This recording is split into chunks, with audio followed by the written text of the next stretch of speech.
Olá, boa noite. Estamos no ar pela RIT. Obrigado pelo seu carinho.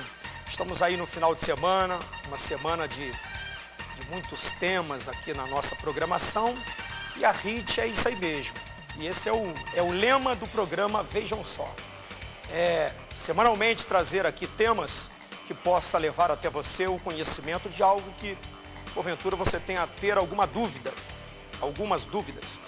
E no tema de hoje nós estamos perguntando como a Bíblia explica cair o teto de uma igreja na hora do culto. Será que tem explicação? Por que essas coisas acontecem? Deus é soberano? Deus não é soberano? Será que Deus permite que coisas como essa possam acontecer?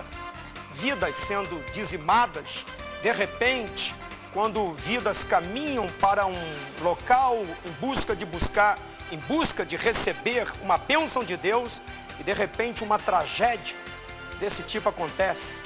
Nós vamos estar explicando isso aqui hoje.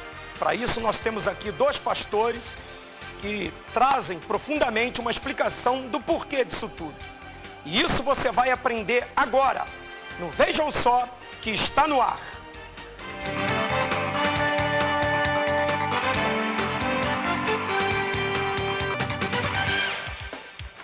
Muito bem, deixa eu me ajeitar aqui, a gente pega assim meio de surpresa.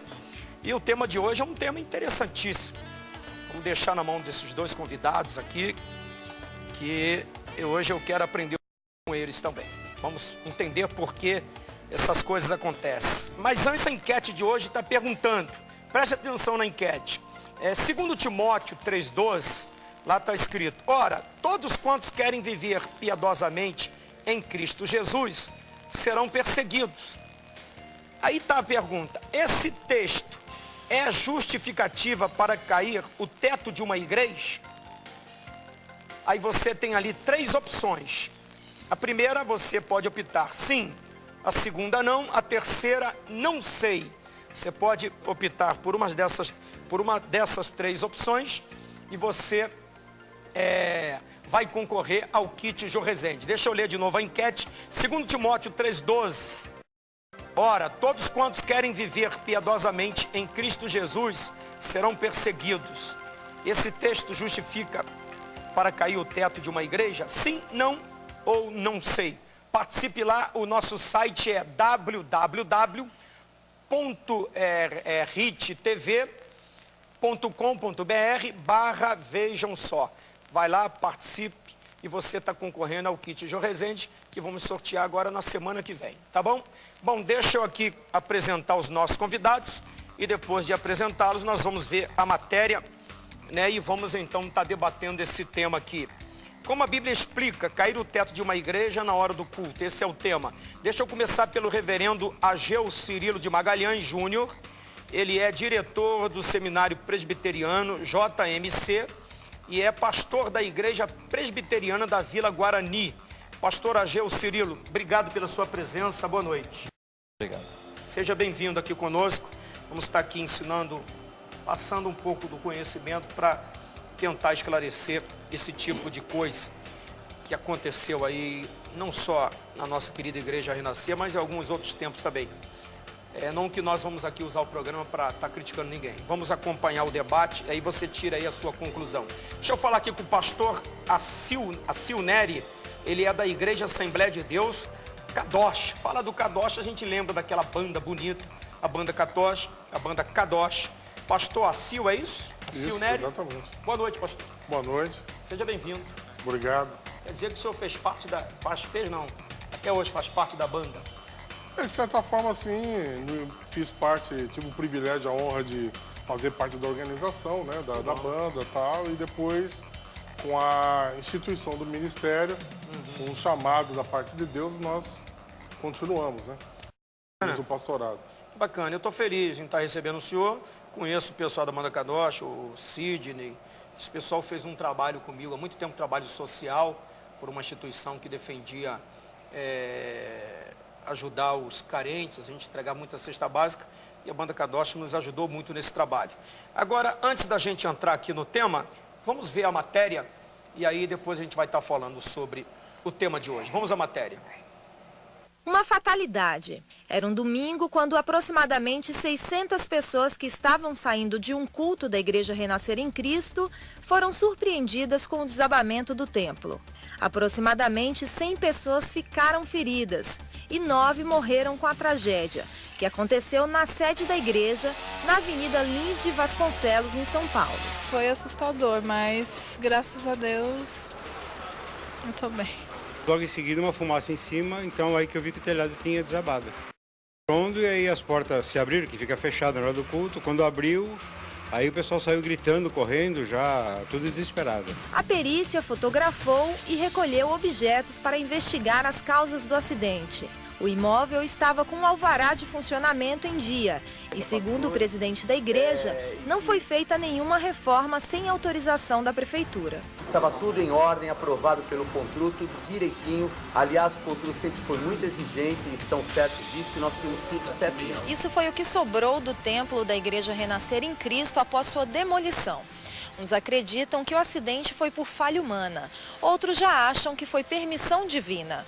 Afinal de contas, como a Bíblia explica cair o teto de uma igreja na hora do culto? Essa é a pergunta do Vejam Só de hoje. Pergunta essa que de cara eu vou repassar aqui para o meu querido reverendo Ageu Cirilo. E aí, como é que explica isso aí, pastor? Bom, a nossa solidariedade com as famílias enlutadas. Foram 9 mulheres mortas desta vez e as famílias devem estar sofrendo bastante. E explica-se porque nada acontece fora do controle de Deus.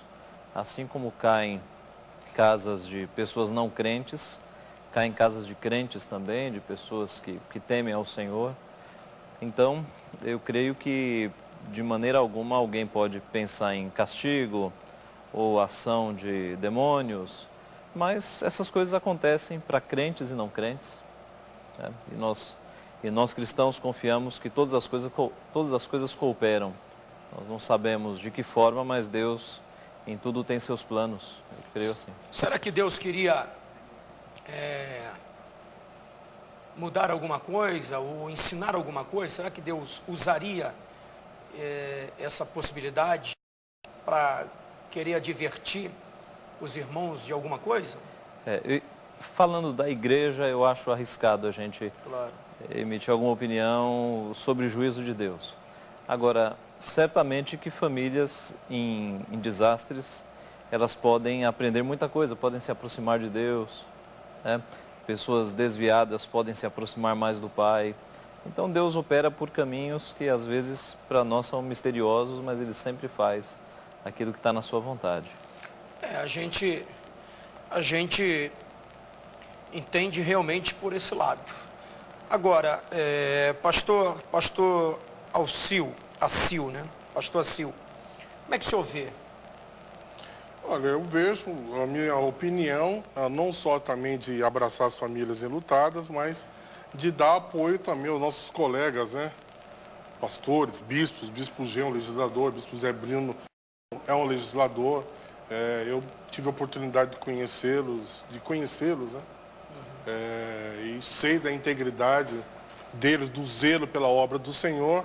Então, o que acaba acontecendo? Nesse pouco tempo que temos, nós temos que notar que muitas vezes um fato natural que a Bíblia explica que o sol nasce para o ímpio e para o justo.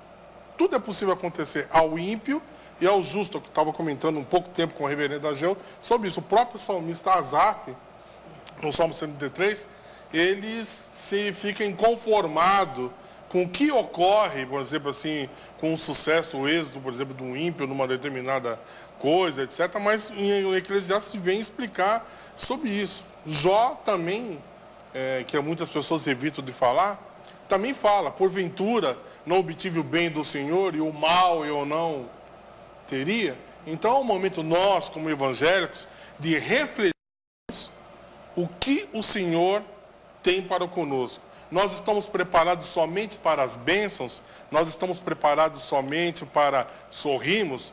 Nós também devemos alegrar com os que se alegram e chorar com os que choram. E há um momento que nós temos que chorar. E é um momento que nós temos que chorar com a igreja Renascer, que são irmãos. Como devemos chorar, por exemplo, com aquele que é vítima de homicídio, também com essa família que não conhece a Deus, porque ainda há o aspecto da salvação. Então são vários aspectos. E isso, eu estava comentando como pano de fundo com o reverendo, é utilizado para perseguir a igreja. É utilizado. Então, muitas vezes, nós temos que estar atentos a isso, entendeu? E a igreja, ela tem que ter conhecimento da palavra de Deus, porque nós temos que consolar. Estamos por isso que o Senhor Jesus, Ele nos deixou consolar. É difícil, é duro, é difícil. Mas nós temos que ter o consolo do Espírito Santo, aplicar isso na nossa vida, pois a nossa promessa é ir ao encontro do Senhor. E o pano de fundo de tudo isso, a pergunta, que eu não sei, que apesar que o senhor que é o entrevistador... Não, por favor. Mas a pergunta é, no ônibus, ou o teto caiu, o carro bateu, você tem consciência da sua salvação? Você está certo? Será que, por exemplo, eu estou debaixo do teto de uma igreja, eu estou na minha igreja, o teto caiu, você vai para o céu? Mas vamos analisar, pastor, como nós estamos falando assim, infelizmente, muitas coisas são movidas pelo calor da mídia. Então, é uma criança que cai do prédio, aí fica aquela discussão. Agora, nós estamos na fase de uma menina que houve uma questão de estupro, entendeu? E outras situações. Mas, no fundo mesmo, na nossa cidade, no nosso país, será que nós somos mesmo, no prédio onde o prefeito mora, será que está em ordem a segurança? O habite, o CONTRU, com a documentação que exige? Então, são alguns factoides que acontecem, por exemplo, que servem de fundo para se perseguir a igreja, que a igreja tem um papel. Por exemplo, ninguém comenta o quanto, por exemplo, que a igreja, não falo não só a Igreja Renascer, mas a Igreja da Graça, a Batista, a Presbiteriana, quantas famílias foram resgatadas das drogas? Recuperadas. Quantas pessoas foram tiradas do crime? Quantas pessoas foram livres de uma vida perniciosa, de uma vida aí, e que a igreja recupera, que seria papel do governo?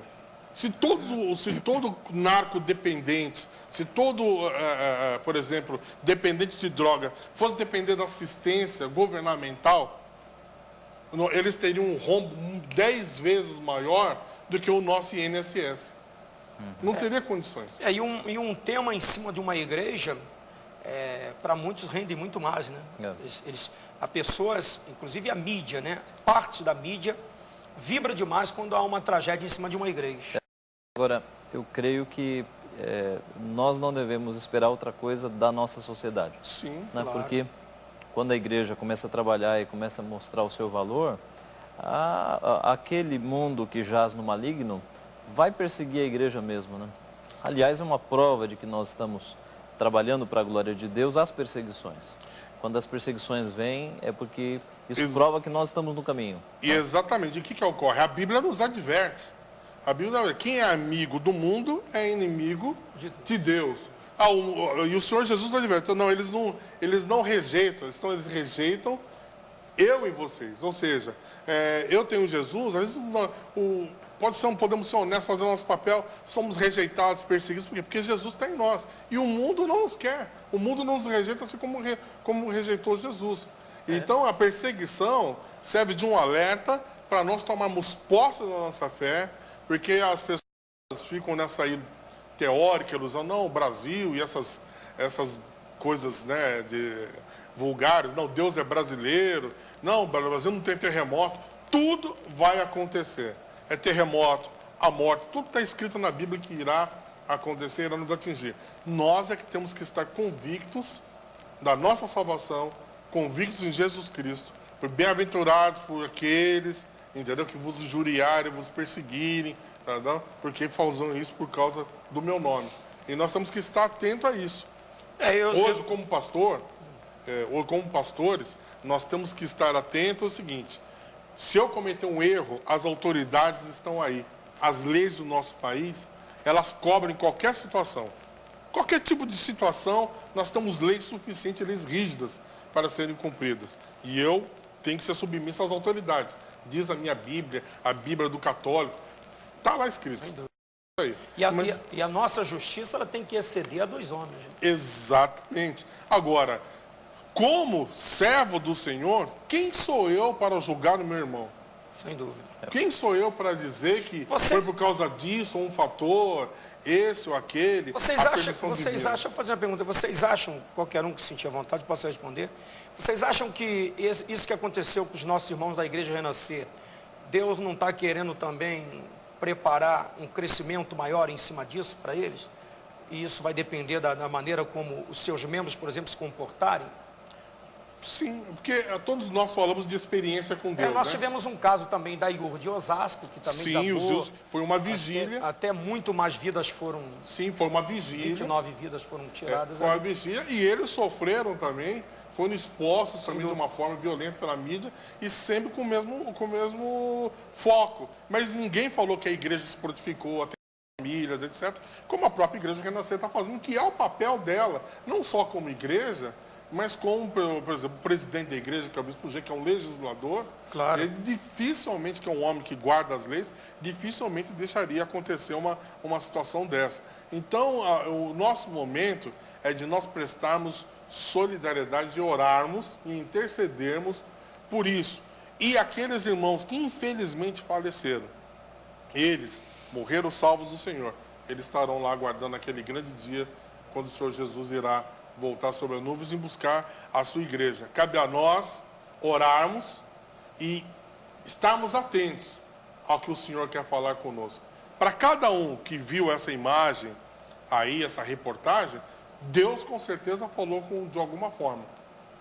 Nos deu uma atenção para refletirmos sobre algo. Talvez você que está vendo essa televisão pode refletir, você parar de adulterar, parar de se viciar na droga, parar de cometer algo contra seu irmão, acordar, aceitar Jesus como seu Senhor e Salvador, porque, veja bem, isso está bem claro, você não está garantido. Mas aí o senhor está falando em termos de membro, também Deus pode também estar querendo falar também com o próprio pastor. Sim, também. Talvez está brincando. Agora, porque hoje que tem de pastor fazendeiro, tem pastor que deixou de ser pastor, né? Virou fazendeiro. Eles acham que são donos das ovelhas, eu tenho usado esse termo ultimamente. Acho que são donos das ovelhas e ninguém é dono de ovelha nenhuma. Dono das ovelhas é Deus. Deus não deu autonomia para ninguém. Agora, uma coisa, pastor, que... Tem que estar aqui para apresentar, não é para... Mas uma coisa que a gente não pode esquecer é que a gente olha para as tragédias e vê sempre as desgraças, mas se esquece de ver a graça. Não é? Em 2007, quando veio aquele avião da TAM aqui perto de nós, em São Paulo, e 200 pessoas morreram carbonizadas, e aquilo chocou a cidade, nós falávamos na igreja que atrás disso a gente deve ver a graça de Deus. A graça, em primeiro lugar, porque aquele avião não caiu num prédio residencial. Caiu num galpão com alguns funcionários, mas se caísse num prédio residencial, e ali tem muitos, seriam muito mais centenas de vidas. A graça de Deus nos protegendo no dia a dia. Em São Paulo, são 600 aviões por dia sendo recebidos no nosso aeroporto. Então, cai um de vez em quando, mas é a graça de Deus sustentando os 600 para que não caiam e não morram mais vidas. Então, Deus nos protege em momentos que nós nem imaginamos. Deus nos livra de situações, né, de perigos, de assaltos, de acidentes trágicos, e por vezes a gente nem percebe que Deus nos livrou. No caso da Renascer, aconteceu isso de fato. Foi num intervalo de cultos que aconteceu aquilo. Imagine se as 600 pessoas estivessem sentadas quando o teto caiu. Então, aquilo foi a graça de Deus, morrer só 9 pessoas e não morrer 600 pessoas. E então, temos muito mais motivos, inclusive, para agradecer ao Senhor e agradecer a Deus, entendeu? E a totalidade de pessoas que estavam lá, entendeu? O próprio pastor que estava na hora para iniciar o outro culto, etc. Uma série de fatores. Agora, a Bíblia é clara que haverá um tribunal separado para nós, pastores. Nós vamos dar conta do sangue das ovelhas que são do Senhor. Tanto é que o Senhor fala lá sobre o bom pastor, entendeu? Sobre o bom pastor, sobre o mercenário, justamente sobre isso. Mas o que a Bíblia fala? Não julgueis os meus profetas e não toqueis nos meus ungidos. A gente sabe que Deus é soberano. Exatamente. Mas ele vai mandar alguns para o inferno porque não obedeceram a sua palavra. Isso ele é claro. Eu queria ler um texto aqui que está no livro de Isaías 38, 17, até em cima de um comentário que o senhor falou sobre Jó. E o Ezequias recebeu uma notícia de que ele iria morrer. Sim. E aí ele orou a Deus. Aí no versículo 17, da mesma história do Isaías, versículo 17 de Isaías 38, ele disse: eis que foi para a minha paz que eu tive em grande amargura. Tu, porém, amando a minha alma, a livraste da cova da corrupção. Isso aqui é interessante. O Ezequias, que foi um grande, da tribo de Judá, um grande rei, que fez coisas maravilhosas, de repente ele é tomado por uma enfermidade e recebe a notícia de um grande profeta, Isaías. Ele percebe que ele tem crédito com Deus, isso é importante. Ele vira o rosto lá para a parede, ele ora a Deus, ele vence aquela... Se ele entende que aquilo foi para a paz dele, que aquele mal, ele entende, eis que para minha paz estive eu em grande amargura. E ele chega a dizer: tu, porém, amando a minha alma, livraste da cova da corrupção, porque lançaste para trás das tuas costas todos os meus pecados. Sim, e tanto que o Senhor é soberano que Isaías, mal chegando ao pátio, Deus manda ele voltar e falar para ele que ele está curado e acrescentar 15 anos de vida à vida dele. Aí não só prova como a soberania de Deus, mas prova que nós temos que manter um relacionamento pessoal com o Senhor. Até mesmo no momento de dificuldade, eu e o Senhor. Como estou eu e Deus? Entendeu? Nesse exato momento. Agora, me desculpa, pastor. Sim. Eu queria dar uma polemizada um pouquinho, para esquentar o... Você percebeu, né? Até pra... Eu vou fazer assim. Não, eu quero dizer, eu vou jogar uma pergunta, depois eu vou chamar um break, e aí nós vamos comentar sobre isso.